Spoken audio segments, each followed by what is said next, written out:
राजा और नन्ही चिड़िया। बहुत पुरानी बात है।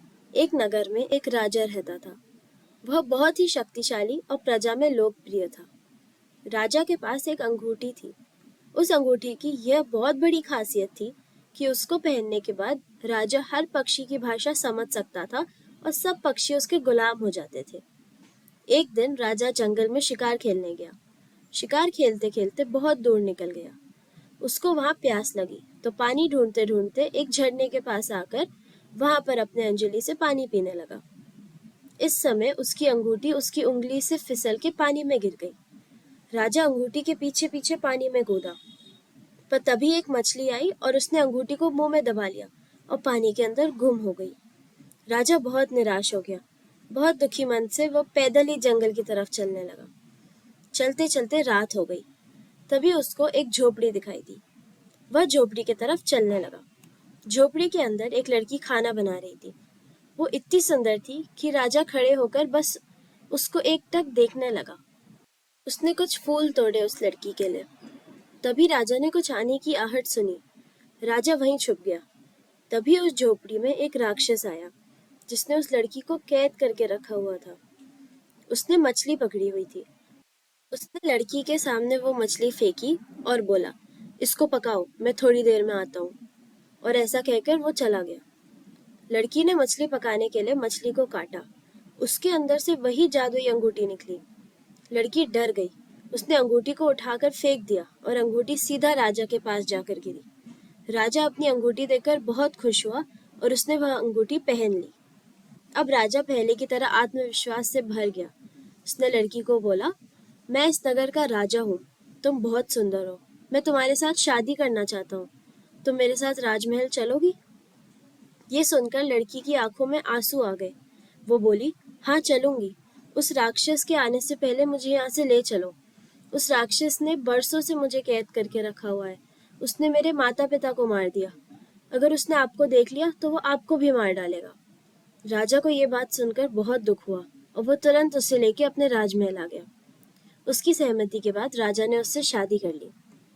शादी के बाद राजा हमेशा अपनी रानी की सेवा में ही लगा रहता था। वह उसके लिए तरह तरह के उपहार लाता, जेवर बनवाता और महल खड़े करता। वो चाहता था कि वह हमेशा उसे खुश रखे। एक दिन राजा ने बोला कि रानी, तुम्हें और क्या चाहिए? मैं कुछ भी कर सकता हूँ तुम्हारे लिए। तब रानी ने बोला, मुझे एक सोने का महल चाहिए जिसमें इस दुनिया के सब पक्षी आकर रहें। आपकी बात तो इस दुनिया का हर पक्षी मानता है, तो आप सबको आज्ञा दीजिए कि वह सब उस महल में आकर रहें। मुझे उन सब पक्षियों को देखना है। मुझे भी उम्र भर पक्षियों से बातें करनी है। तब राजा ने हंसते हुए बोला, जरूर। राजा ने तुरंत एक सोने का महल बनवाने की आज्ञा दे दी और पक्षियों के राजा बाज को बुलाया और उसको बोला, इस दुनिया के सारे पक्षियों को बोलो कि यहाँ पर आए और इस महल में रहे। किसी को भी बाहर उड़ने की जरूरत नहीं है। बाज बहुत अचरज में पड़ गया, पर उसने राजा की आज्ञा का पालन किया। सब पक्षी धीरे धीरे इकट्ठा हो गए। जब सबकी गिनती की गई तो उसमें एक पक्षी कम था।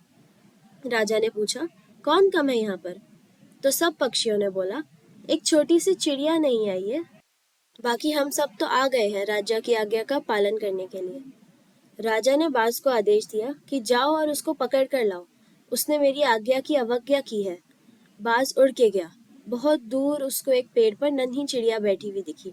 बाज जोर से चिल्लाया और बोला, तू यहाँ पर क्या कर रही है? तू आई क्यों नहीं महल?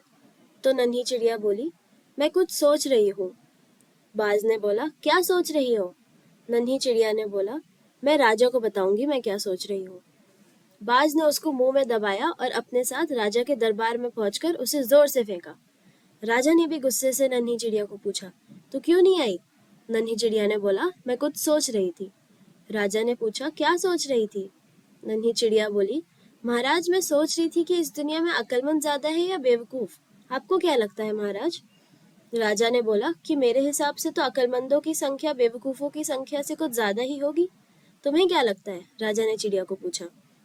तो चिड़िया ने बोला कि महाराज, मेरे हिसाब से तो बेवकूफों की संख्या अक्लमंदों की संख्या से कई गुना ज्यादा है।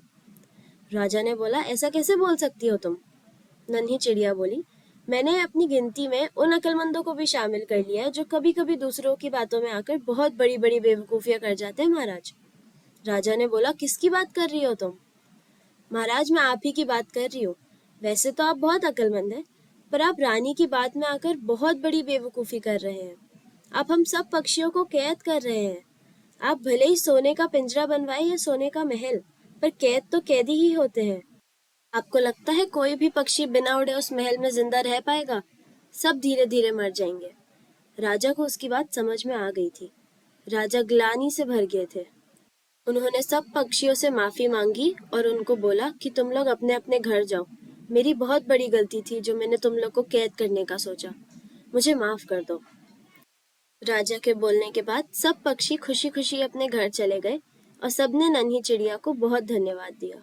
फिर नन्ही चिड़िया उड़ के रानी के पास गई और उनसे बोली, हमें माफ कर दीजिए महारानी, हम आपकी इच्छा पूरी नहीं कर पाए, पर कैद में रहने का क्या अर्थ होता है यह आपसे बेहतर कौन बता सकता है। यह सुन के रानी की आंखें नम हो गई और नन्ही चिड़िया वहां से उड़ गई।